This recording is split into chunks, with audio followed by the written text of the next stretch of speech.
de la tradición legalista como los 4 enormes volúmenes de la recopilación de las leyes de las Indias, 1680, con las cuales la corona decidía el precio de todos los bienes. ¿A cuánto se vendía el pan en San Roque, en Quito? Eso decidía el rey de España.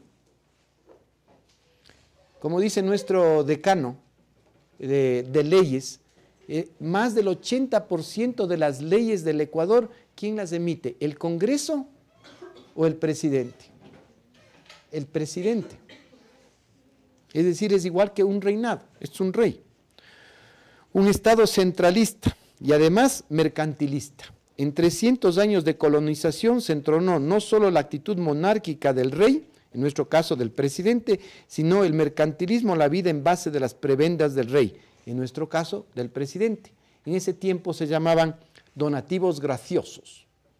Entonces quedaba el rey al noble si le ha dado suficiente aporte, ¿no? Y con eso se lograban privilegios, se consagraban exenciones y monopolios a unos en contra de otros, como la práctica inveterada de las concesiones aduaneras. Llega el presidente y todo el mundo quiere ser director de aduanas. ¿Para qué? Para ganar más plata, para recibir las mordidas, como dicen los mexicanos. La industria moderna a gran escala nos llega a América Latina por razones domésticas, es decir, porque individuos las trajeron, sino por el poder centralista. El poder centralista es la que trae acá la inversión en la industria.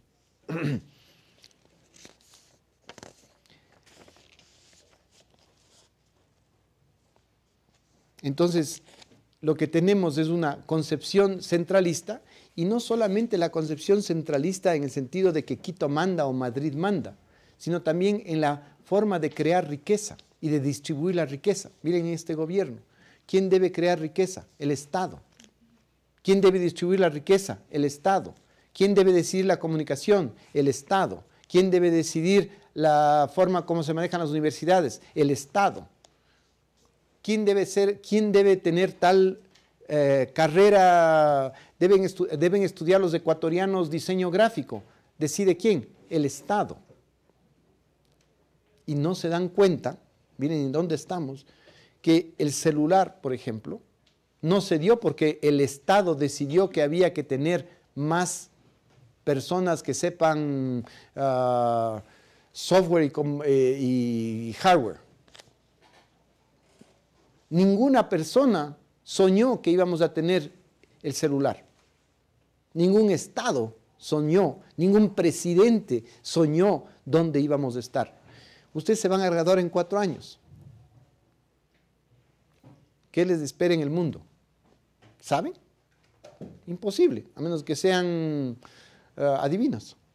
Imposible. No sabemos qué pasará. Los arquitectos ahora ya no tienen escuadra, ahora diseñan todo en computación. Yo cuando comencé diseño también diseñaba con rapidógrafo. Ahora se diseña todo en la computadora y a una velocidad impresionante. Cuando yo comenzaba, me acuerdo que había una gran computadora que tenía 230.000 colores, algo así, 218.000 colores, sobre 200.000 colores. Ahora cualquier computadora tiene millones de colores. ¿Dónde vamos? No sabemos. La educación universitaria tampoco. Y por eso es la formación de artes liberales.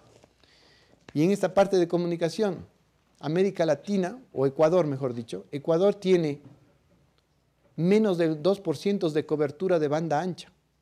¿Cuán pocos de nosotros tenemos banda ancha en la casa? En las mismas empresas. Mientras en un país desarrollado tienen 20, en Corea es 30, es decir, altísimo.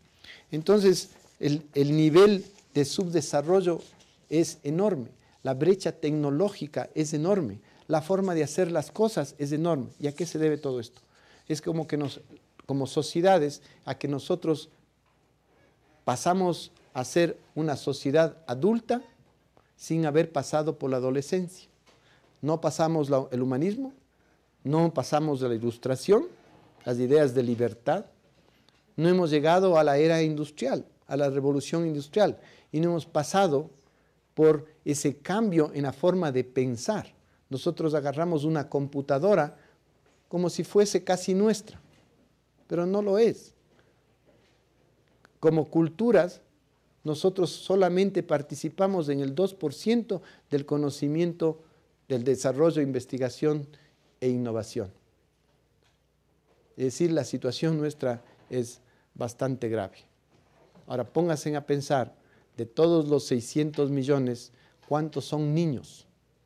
¿Y cuántos de ellos lograrán romper esa brecha tecnológica o achicar esa brecha tecnológica que tenemos con los países desarrollados? Muy pocos. Es decir, como esperanza, la esperanza es mínima. Y no es que no se pueda hacer.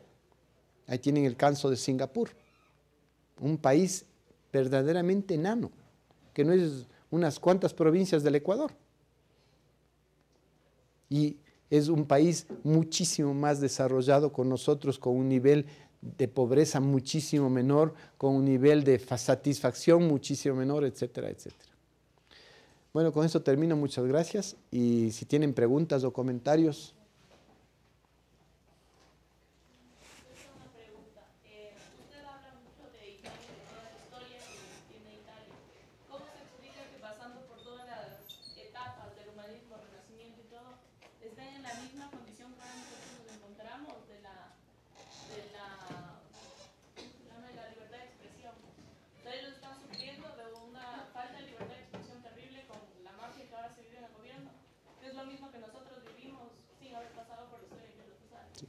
Y también si uno se pone a pensar en eso, España, que ahora a uno le ve un gran desarrollo, ustedes van a España, tienen unas universidades maravillosas, está muy bien, pero que todavía no está.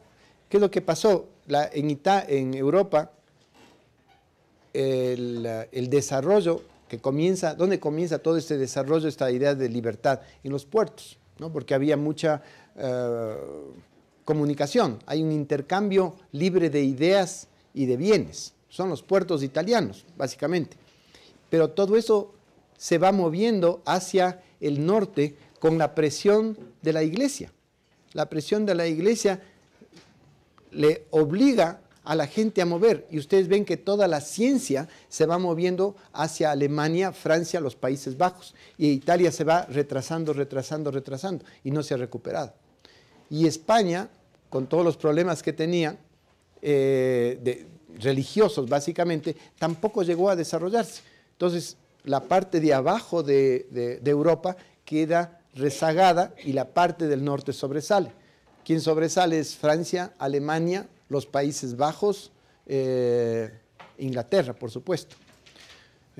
Entonces, para mí esa es una de las causas, ¿no? La presión que había, que no motivaba más, porque tampoco hay que satanizar a la iglesia. Muchos de los monjes de la iglesia eran científicos, ¿no? Mendel, si no me equivoco, Copérnico también, hacían mucho, pero también tenían la presión. Galileo finalmente fue excluido y puesto en encierro en su propia casa. Es decir, finalmente se va para arriba y esos países bajaron. Y también estos cambios son continuos, ¿no? Porque son como problemas de lo que se llama la teoría de emergente, las teorías del caos.